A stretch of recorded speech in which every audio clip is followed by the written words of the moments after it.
Well, Hollywood's dream is John Waldron's nightmare. At least that's what he calls this virtual world made for two. A video game where the players are on the inside looking out. Now the visor here. I've got a joystick. I've got a helmet. That's right. And you just put the helmet on like that. Right. And of course you see that you have a gun in your hand, and to fire the gun, you simply press the trigger. And I'll get in and join you. Okay. Come into my world, John. Linked by a computer that tracks our individual motions, Waldron and I are now both inside the same electronic world. There you are. Hi. Hello there.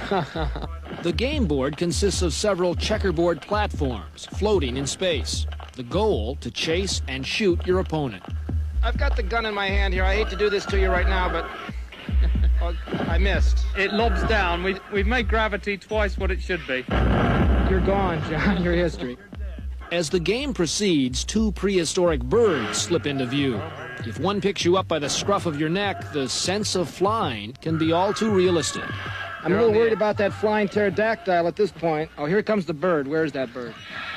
He's got you. He's got you again. Ah, he got me from behind. Oh, my God. I think I have to take this helmet off. I'm physically feeling the spacer for a second.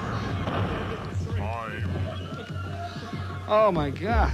While I was playing the game, it seems virtual reality was playing a trick on my mind. The pictures and sounds around me were all that was necessary to convince me I was walking, flying, and falling. The visual display at the moment is crude. There are these crude cartoon-like characters. That's not the issue. The fact of the matter is, in virtual reality, there is no limit to what we can do. We can be anywhere, anytime, any place. And it's really, that's the issue. It's total escapism. Quite a game, or is it? Virtual reality had its roots in flight simulators, and today the military is a major user of the technology. American pilots planned their bombing runs on Iraq across a virtual sky, and tank commanders practiced on a virtual battlefield. We are now reaching the point where the simulations are so realistic that the line between playing a game or simulation and actually blowing people up is becoming blurred. Howard Rheingold has just published the first book on virtual reality. And like all technology, this one, he says, comes complete with a double-edged sword. There's no way of a soldier in a simulator knowing whether their commanding officer has thrown a switch somewhere and instead of playing a game, they're bombing real people. For now, any flickering moral doubts about this technology remain hidden by its potential power and promise. Today, VR is still in its infancy, but as computers grow more powerful, the graphics more detailed, and the sensations more human, virtual reality will force us to ask, what is real? It will be up to our children to find the answer. Jimmy LeJules Bagshore from London, England. Jimmy is a sporting gentleman from the golden age of boxing. This particular game, Boxer, is a game that what it does is allow two people to literally box each other, and to do so without actually hurting each other. This is your opportunity of a lifetime. Your chance.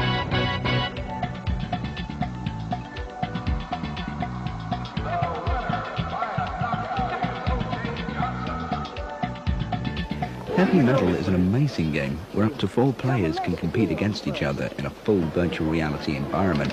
A computer city, as you can see here. Controlling gigantic robotic walkers, the aim is to knock the stuffing out of anyone you can find.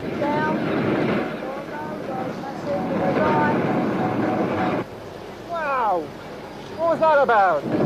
You may look silly from the outside, but inside the stereo wraparound visual helmet, the action is amazing. The sensations while playing are very strange. A new kind of out-of-body experience almost. Your eyes tell you you're moving, but your body doesn't. Hey, Sav, are you behind me or what? I've done it.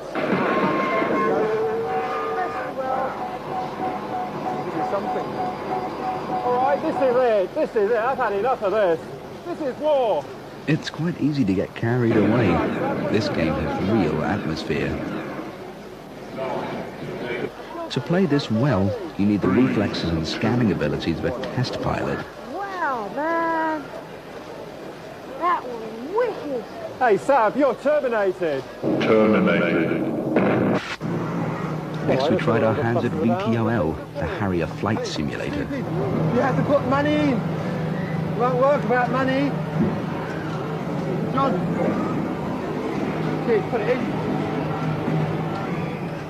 Once you put your £2 in and fasten yourself into the eject seat, your jet takes off, launching you into virtual airspace. Oh, I'm in an emergency. I'm going to crash. I'm dead. I've crashed. Well, this is some sort of landscape. Hills over there, perhaps a lake, that white piece. Turning round. Aha! A room. Let's go and see what happens in there. Some mysterious figures over to my right. That's a door straight ahead. Oh, I'm just about to bump into an aeroplane, so we'll just move round, perhaps go over there to the corner and see what's around this way. Behind me is a window and a mysterious blue figure. There's a table over there, and over my left shoulder, an orange figure. Well, these changing images are being generated by computer in direct response to the movements of my head. I'm actually standing in an invisible electromagnetic field being transmitted from up there. Signals from 3 perpendicular receiving coils and a sensor on the helmet here tell the computer where my head is in that field and which direction my head is pointing in. And the computer then produces the appropriate view. And as you've seen, I can also try and move around objects in this non-existent room. But it doesn't stop at helmets. Electronic gloves and suits have been added to gear worn by virtual realists in California. The computer images can then follow all sorts of body movements and even let you handle virtual objects. I'm going to try this new switch.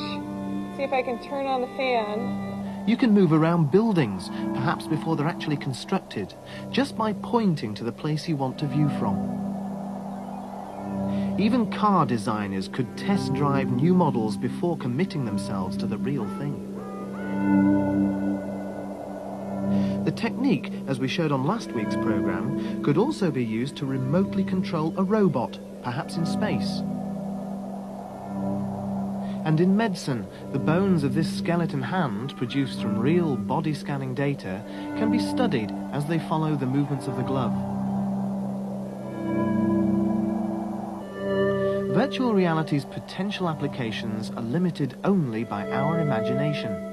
And the technology can even stimulate that when you let it take you into imaginary worlds, like those created by the American programmers. Meanwhile, in Britain, work has been progressing secretly behind closed doors on the first practical application of virtual reality: elaborate video games.